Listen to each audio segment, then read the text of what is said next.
اسلام سے تو مجھے نکالا دے دیا گیا، قبر کی جگہ بھی نہیں دیں گے۔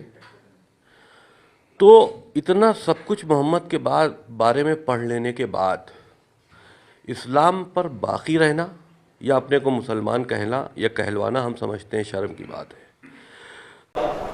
کہ تو قرآن کی 26 آیتوں کو نکالنے کی بات کرتا تھا، تیری اولاد نے تجھے نکال دیا، تیری بیوی تک نے تجھے نکال دیا، تیرے رشتہ داروں نے بھی تجھے نکال دیا۔ یہ اللہ کی وہ مار ہے جو اوپر سے تیری اوپر پڑی ہے، اور انشاءاللہ کہو زور سے انشاءاللہ ایک دن تو اسی طریقے سے دنیا سے بھی نکلے گا، اور جہنم تیرا مقدر بن چکی ہے۔ کہو انشاءاللہ انشاءاللہ۔ قرآن پر حرف رہ کیا گیا؟ قرآن پر اعتراض رہ کیا گیا؟ اور سنو، اس کمینے انسان نے قرآن پر یہ اعتراض نہیں کیا، اس نے 3 خلیفہ کا نام لیا۔ اس نے کیا کہا کہ ابو بکر نے، عمر نے اور حضرت عثمان نے، ان تینوں نے وہ 26 آیتیں اس میں داخل کر دیں جو اللہ نے اتاری نہیں تھی، ان لوگوں نے اس میں گھسا دی جو قرآن کا حصہ نہیں ہے۔ اب ہے بہروپیے، اب ہے سرکار کے ہڈیوں پہ پلنے والے دیشی کتے، یہ جملے بولے جا سکتے ہیں، میرے اوپر مقدمہ نہیں چلے گا، میں کسی کا نام ہی نہیں لے رہا ہوں۔ ابے دیشی کتے، 3 صحابیوں نے جب اس کو داخل کر دیا تھا تو چوتھے خلیفہ حضرت علی تھے کہ نہیں؟ تو ہی تو ان کو سب سے بڑا مانتا ہے، تو جب علی کی حکومت آئی تو علی نے ان 26 آیتوں کو کیوں نہیں نکالا؟ اگر مسلمان مجرم ہوئے تو تیری نظر میں تو علی بھی مجرم ہوئے، جب وہ خلیفہ بنے، پاور ان کے پاس آ گیا، طاقت ان کے پاس آ گئی، تو ان کو نکالنا چاہیے تھی نا، تو انہوں نے کیوں نہیں نکالا؟ اس کا مطلب جن آیتوں کو علی نے خلیفہ بننے کے بعد نہیں نکالا تو ان آیتوں کو تو نکالے گا، تیرا مولا علی نہیں نکال سکا، تو یہ بیچارے پیشاب کر کے اور لیٹرین کر کے جو دھونے کی تمیز نہیں جانتے یہ نکالیں گے، یہ قرآن کی 26 آیتوں کو نکالیں گے۔ تو بھونکتا رہے کتوں کی طرح، کچھ نہیں ہونا۔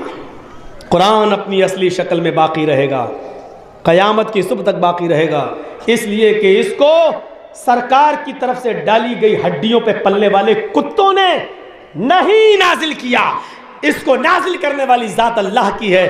انا نحن نزلنا الذکر وانا لہ لحافظون، ہم ہی نے اس قرآن کریم کو اتارا ہے اور ہم ہی اس کی حفاظت کریں گے۔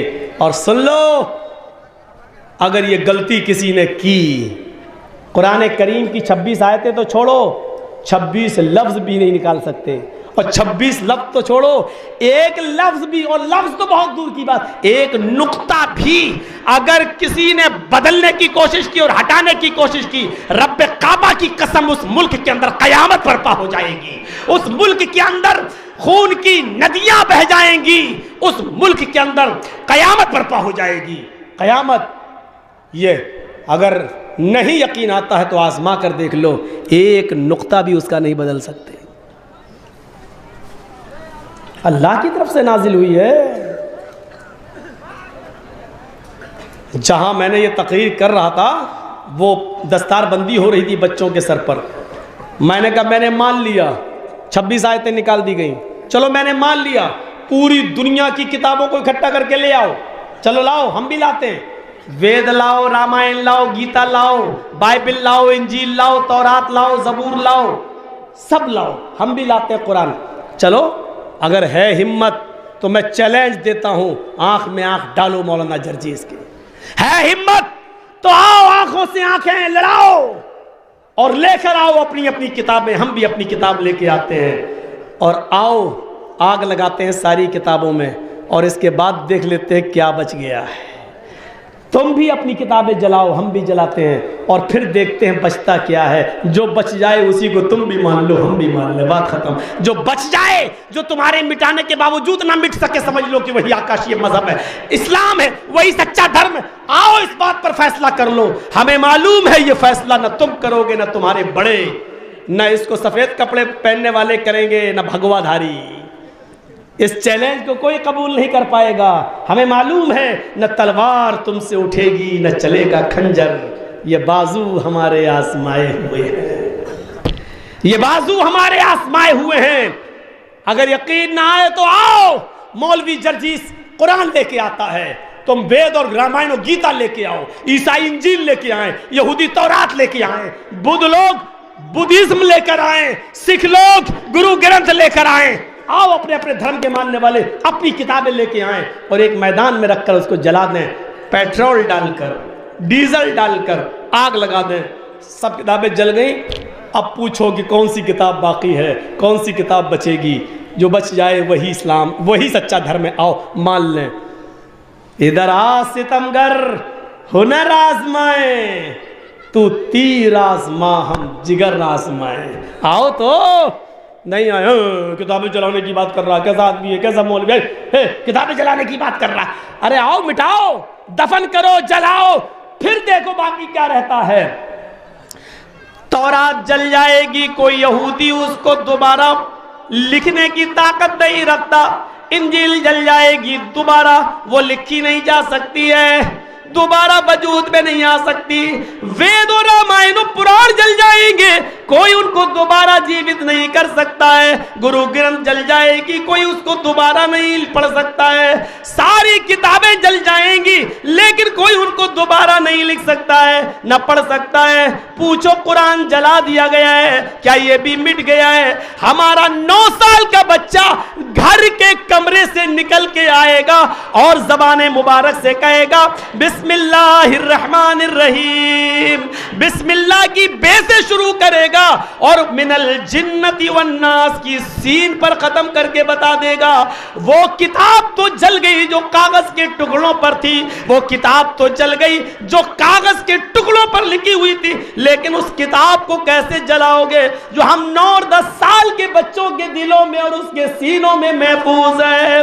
یہ کتاب بچی ہوئی ہے، یہ قرآن بچا ہوا ہے۔ لوگوں یہی اصلی مذہب ہے، یہی اصلی کتاب ہے جو جلانے سے نہ جلے، مٹانے سے نہ مٹے، دفنانے سے دفن نہ ہو، جو امر ہو، جو کبھی مر نہیں سکتی، مٹ نہیں سکتی، وہی تو سچی ہوتی ہے، وہی تو سچا مذہب ہے۔ میرے بھائیوں، یہ کتاب ہے، اس کو یہ بھونکنے والے کتے کیا مٹائیں گے؟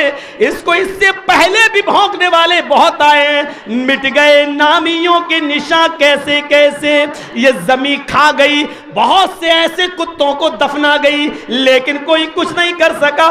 تم کیا کرو گے میرے بھائیوں؟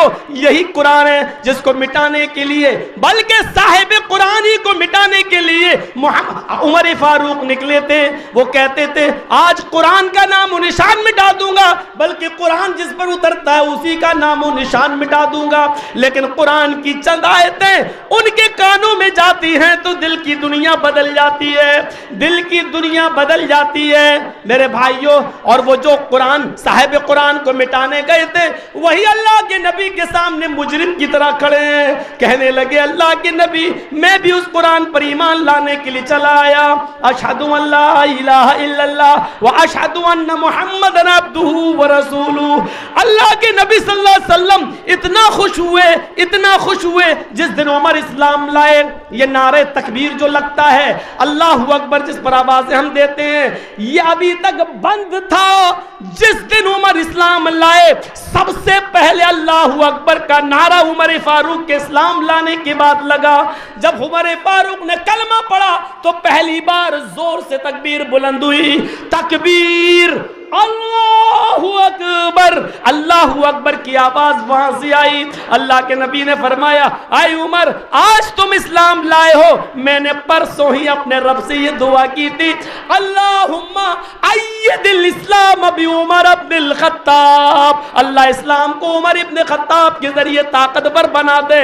اللہ اسلام کمزور ہے، ہمیں عمر دے دے، میں تجھے اسلام کو مضبوط بنا کر دے دوں گا۔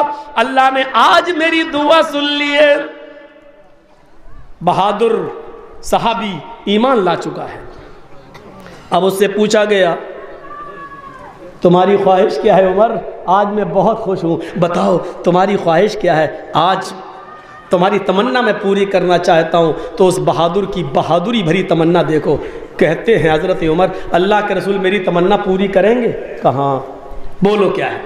کہا اللہ کے رسول ابھی تک آپ نماز کہاں پڑھتے ہیں؟ کہا اسی زید ابن ارقم کے گھر میں پڑھتا ہوں، چھپ چھپ کے پڑھتا ہوں۔